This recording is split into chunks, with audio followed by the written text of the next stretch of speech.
If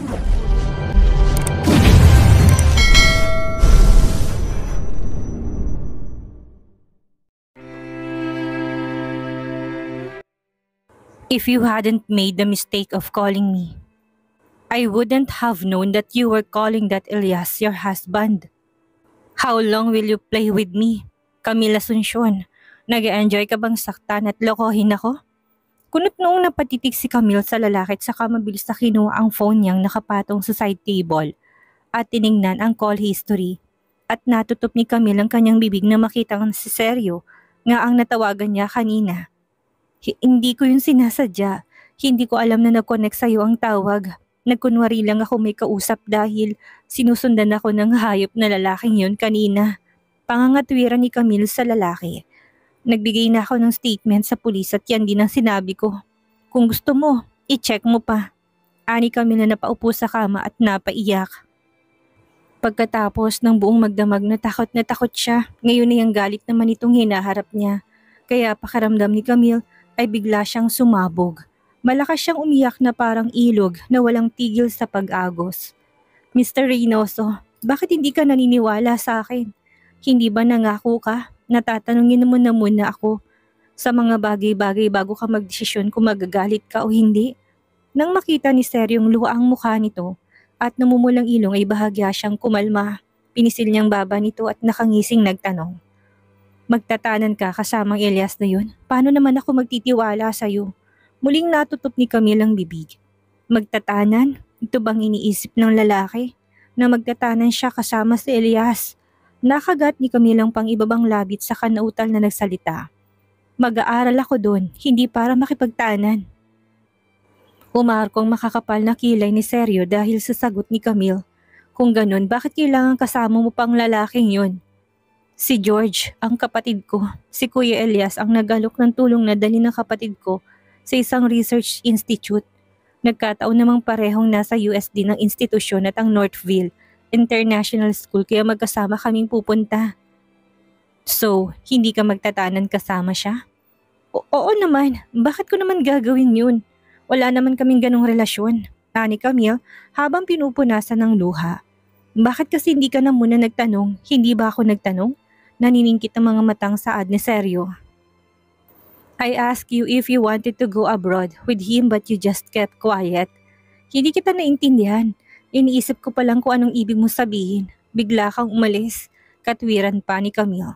If I don't leave, will I wait for you to say what you want to say so I can get even angrier?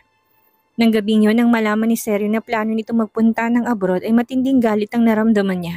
He wanted to kill or strangle her but he decided to leave so he wouldn't be able to do that. Natigilan naman si Camille. Hindi niya inasahang magkakasalungat palang iniisip nilang dalawa. Kaya pala ganun na lang ang galit nito sa kanya. Maniwala ka, Mr. Reynoso. Nagsasabi ako ng totoo. Ani Camille. Paano niya makukumbinsi ito na hindi siya magpupunta sa abroad para makipagtanan?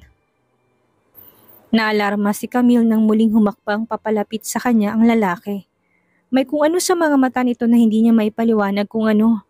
Aren't you playing with me? Tanong ni Sergio nang hapitin siya sa bewang habang kinakalas ang pagkakabuhol ng kaniyang bathrobe. Bakit ko naman gagawin yun? Nautal na tura naman ni Camille na bahagyang napatras sa kinatatayuan dahilan para matisod niya at bumagsak sa kama. Kung ganun, patunayan mo, nakangising ani ni Sergio. Sa kadahan-dahang inihiga sa kama si Camille. Tuluyan na rin itong nakalasang bathrobe ni Camille kaya naman tumambad sa kanyang balingkinitan at kaakit-akit na katawan ni Camille na ilang araw niyang hinahanap-hanap. At bago pa makaapuhap ng sasabihin si Camille ay sinakop na nitong kanyang labi hanggang maingat na umibabaw sa kanya. Hindi na nagmatigas pa si Camille sa mapusok na pagkilos dito sa kanyang ibabaw. Isa pa, ayaw niyang maging ipokrita. Dahil aaminin niyang na-miss niyang lalaki kahit pa nga alam niyang walang ibang patutunguhan, ang nararamdaman niya dahil laruan lang naman ang turing nito sa kanya. Habang marahang kumilos si Sergio sa ibabaw ni Camille, ay biglang tumunog ang phone ng lalaki na nakapatong sa side table. Bahagyang tinulak ni Camille ang lalaki para huminto ito sa ginagawa at sinabing, "Ang cellphone mo. Don't pay attention." Sagot nito sa kinuha ang phone na tinabog. Patuloy lang sa pagtunog ang cellphone hanggang sa ilang sandali pa nga'y namatay na ang tawag. Nagpatuloy ang pagniniig ng dalawa at hindi na namalayan pa ni Camille kung gaano katagal iyon.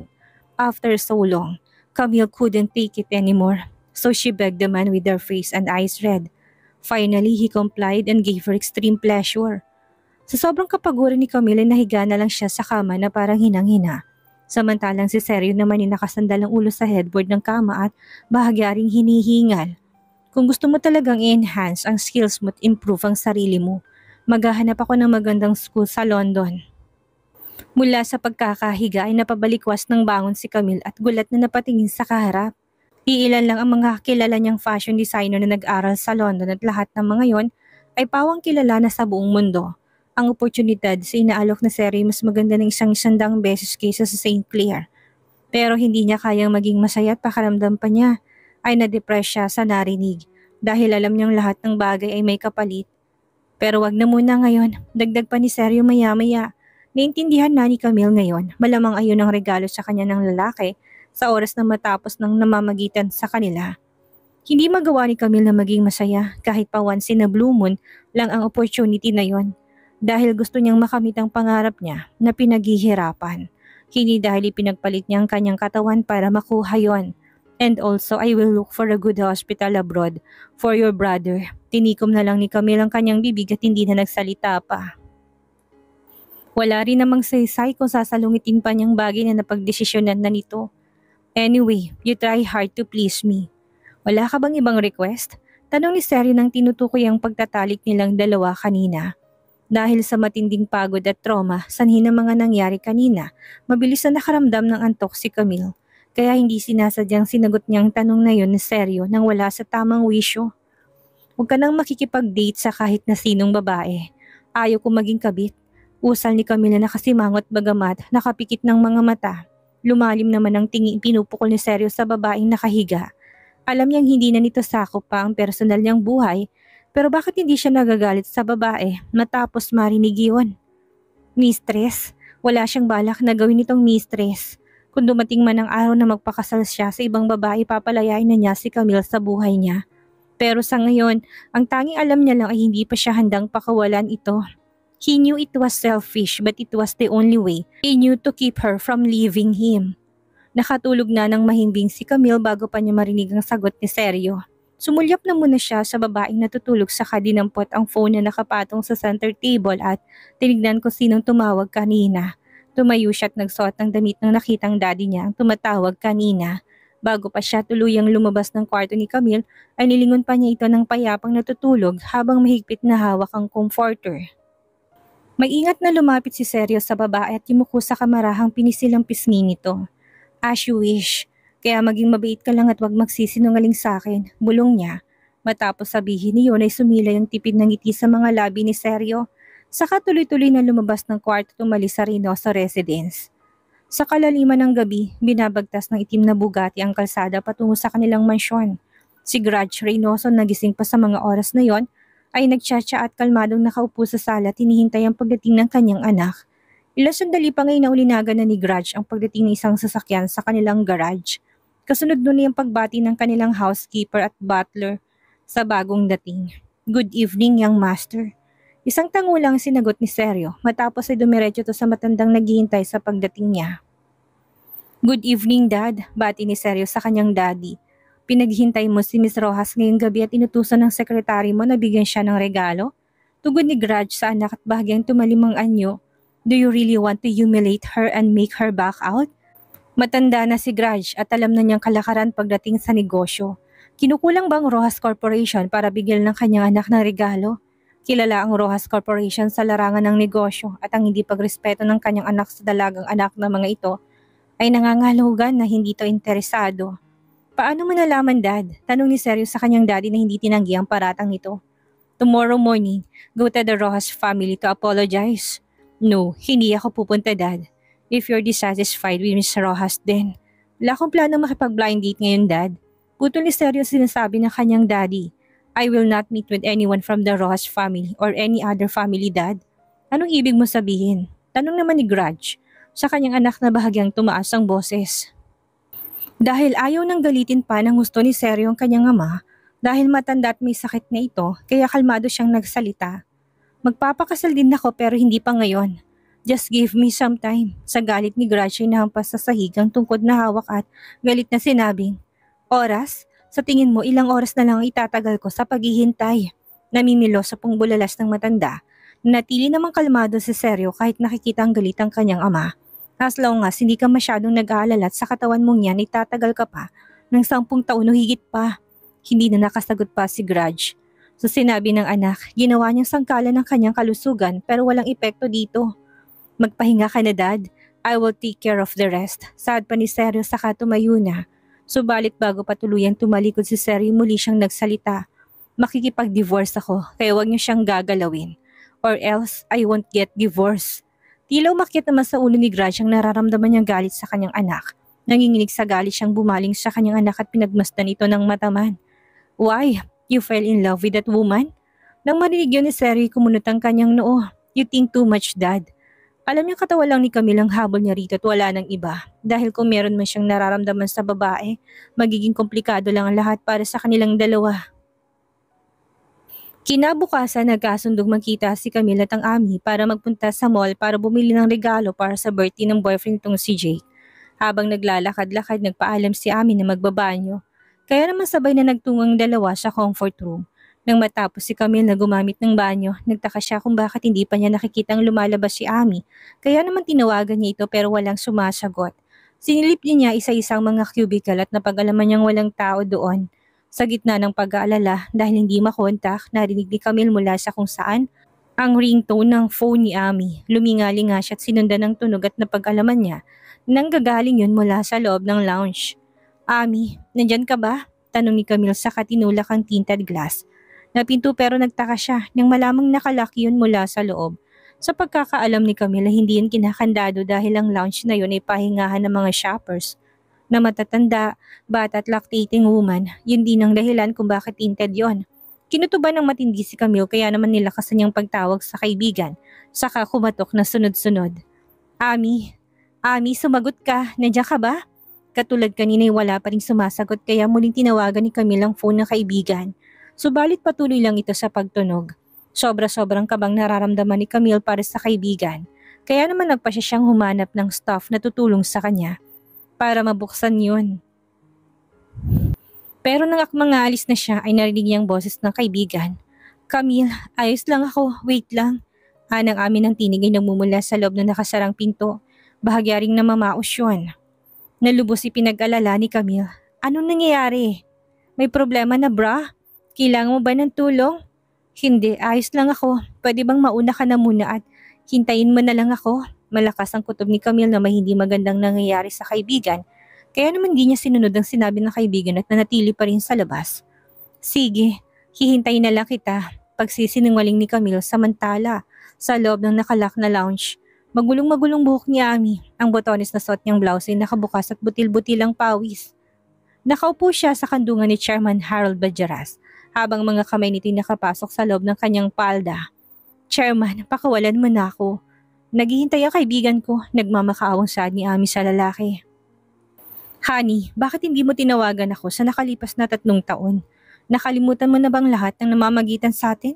Nakangising tanong ng lalaki kay Ami habang ang kamay walang haba sa maras na pagkilos. Chairman, please. Tapos na tayo. Bakit hindi mo pa ako hayaang makapagbagong buhay? Umiiyak na tanong ni Ami. Magbagong buhay? Nagpapatawa ka ba, honey? Pagkatapos kitang kupkupin na talagaan, yan ang sasabihin mo sa akin. Have you forgotten what happened to us? Napilitan si Ami na alalahanin ang traumang inabot niya sa kami ng lalaki. Ayaw na sana niyang maalala pang masalimuot na pangyayaring iyon, pero hanggang ngayon hindi pa rin siya tinitigilan ng lalaki. Ang totoo ito rin ang may pakana kung bakit siya nakulong nung tinulungan niya si Camille. Sa tangkang pananamantala ng pamangkin nito na si Benedicto Badjaras. Si Chairman Harold Badjaras ay tiyuhin nito at ito rin ang may gusto na makulong siya noon. Kung hindi lang siya tinulungan ni Camille na mapawalang sala. Makipaghiwalay ka na sa boyfriend mo. Bibigyan kita ng 3 days. Ani Chairman Harold saka tumayo at kumuha ng panyo sa bulsa upang ipahid ang daliring ng lalagkit. Matapos na ito malikod nito na parang walang nangyari. Ngunit bago patuloy ang makalis ang lalaki ay buong tapon na nagsalita si Ami. Hindi ako makikipaghiwalay kay Jake. Nilingon ng chairman si Ami sa kangumisi. What did you say? Asik nito sa babae. Ang sabi ko, hindi ako makikipaghiwalay sa boyfriend ko. Matapang natura ni Ami. Chairman, hindi man nagkasundo na tayong hahayaan mo na kami ni Jake. Kapag hindi mo kami pinakawalan, ilalabas kong baho mo. Pagbabanta pa ni Ami. Really? Do you think anyone would believe someone like you? Go on, do what you want. Hindi naman ako nagmamadali, kaya bibigyan kita ng panahong makapag-isip. Puno ng panunoy ang wika ng chairman saka nakapamulsang tumalikod na at lumabas sa lounge.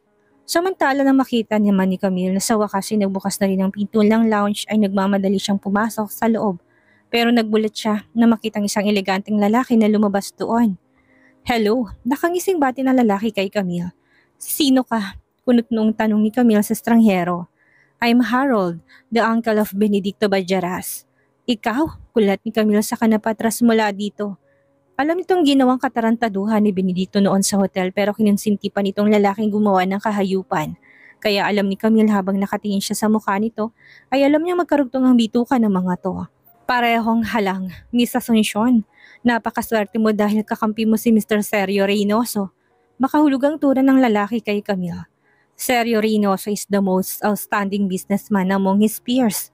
And his decision-making when it comes to business is on par with veterans in the field of running successful companies. Ibigay niya itong project na nagkahalaga ng $1,000,000 sa kanya kapalit ng surveillance video. Harold Bajaras knew how much Mr. Reynoso valued this woman standing before him. Very interesting. Tumalikod na si Harold Bajaras at pinagpatuloy ang paglalakad palabas ng lounge. Samantalang si Camille naman ay mabilis na dinaluhan si Ami na noon ay magulo. Ang ayos at may bahid ng luhang mga mata. Ayos ka lang ba, Ami? Anong ginawa sa'yo ng lalaki yon? Nag-aalalang tanong ni Camille sa kaibigan. Marahas na umiling si Ami sa kainayos ng sarili. Wala, Camille. Tara. Uwi na tayo. Ani Ami sa kanauna naglakad.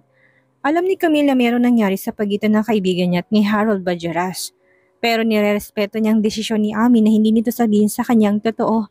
Sumunod na lang siya sa kaibigan at kaagad din silang nagkanya-kanya ng uwi nang makarating sa sakayan. Katulad ng napagkasunduan sa Reynoso residence, dumiretso si Camille dahil weekends yon. Pagkarating sa suite ay kaagad niyang nag-shower. Hindi pa rin maalis-alis sa isip ni Camille ang nangyari ngayong araw sa kanyang kaibigan. Malakas ang kutob niya na may ginawang hindi maganda ang Harold Bajaras na yan sa kaibigan niya. Pero dahil wala naman siyang alam sa tunay na nangyari, kaya hindi niya maisip kung paano tutulungan ang kaibigan. Nang matapos makapag-shower ay dumiretso na si Camille sa study room para pag-aralan ang kanyang mga designs. At hindi niya namalayan kung ilang oras siyang naglagi doon pero lumabas lang siya sa kwarto nang marinig ang pagdating ni Sergio. Nagtaka si Camille nang makitang nandun din si Secretary Noriega. At nang mapatingin siya kay Sergio doon lang niya napansin kay akay-akay pala ni Alex ang lalaki dahil lasing na lasing ito. Si Alex na ang nagdala sa kanyang boss sa sarili nitong kwarto at matapos noon ay lumabas to sa kwarto at hinarap si Camille. Miss Camille, nagpaluto na ako ng housekeeper ng hangover soup. Ikaw na sanang bahala kay Mr. Reynoso. Ani Alex habang matamang nakatingin sa babae. Sige, maraming salamat Mr. Noriega. Sagot naman ni Camille sa sekretary. Umalis na rin si Alex matapos noon. Habang si Camille naman ay nagtungo sa kwarto ni Sergio at pinagmasdan ang natutulog na lalaki. Ngayon lang ito nalasing ng ganon at walang idea si Camille kung bakit ginawa nito yon. Maingat na kumilos si Camille at isa-isang inalis ang suot ng lalaki mula medyas. Hanggang sa puting t-shirt nitong suot, nag-alinlangan pa siya kung huhubarin ang brief nito kaya hinayaan na lang niya ito. Lumabas si Camille ng kwarto at nagtungo sa banyo para kumuha ng palanggan at malinis na towel. Muli siyang bumalik sa kwarto ni Sergio at katulad kanina, malalim pa rin ang tulog ni Sergio at hindi man lang namalayan ang ginawa niyang pag-alis sa suot nito. Nag-umpisa si Camille na punasan ng basang towel sa Sergio. Inuna niyang mukha nito pababa sa leeg, sa Adam's apple, sa matipunong dibdib at sa six-packs abs. Pinilit ni Camille na kalmahin ang kanyang sarili kahit na halos mabingin na siya sa lakas ng tibok ng kanyang puso. Sino ba naman ang hindi kakabahan kapag ganito kagwapong lalaki na sa harapan mo? Sumilay ang kimingiti sa mga labi ni Camille nang maisip na sa dinami-dami ng babae sa kanya pa nagkaganuan si Sergio. Aaminin niyang noong unay labag ang kanyang puso sa pagiging babae nito pero habang tumatagal ay doon niya naramdaman na para bang kasal sa papel. Subalit ang mga ngiting yun ni Camille ay unti-unti naglaho dahil sa mga salitang lumabas sa bibig ni Sergio habang natutulog. Ursula, tila binuhusan ng malamig na tubig si Camille ng mga sandaling yun habang nakatingin sa natutulog na lalaki. Bigla-biglang nanumbalik sa kanyang isipan ang mga salitang binitawan sa kanya noon ni Fedra na isa lang siyang substitute ni Ursula. Bagamat matagal na niyang naririnig ang pangalan na yon, ito pala ang unang beses na narinig niya yun mula sa mga labi ni Sergio. May kasabihan pang ang katotohanan ay nasasabi ng isang tao kapag lasing ito. Siguro'y miss na nito si Ursula. Pero bakit nasasaktan si Camille? Bakit pakiramdam niya ay may libo-libong maliliit na karayom na tumutusok sa kanyang puso? Nasasaktan siya dahil merong ibang mahal si Sergio at siya'y hamak na parausan lang nito. Nag-init ang sulok ng mga mata ni Camille ng mga sandaling yun pero pinigilan niya sariling maiyak. Dinampot niya ang palanggana na may lamang basang tuwalya at takma na siya nang aalis nang may kamay na pumigil sa kanya. Paglingon ni Camille sa Sergio yon na namumungay ang mga mata at nakangiti ng matamis. "Baby, where are you going?"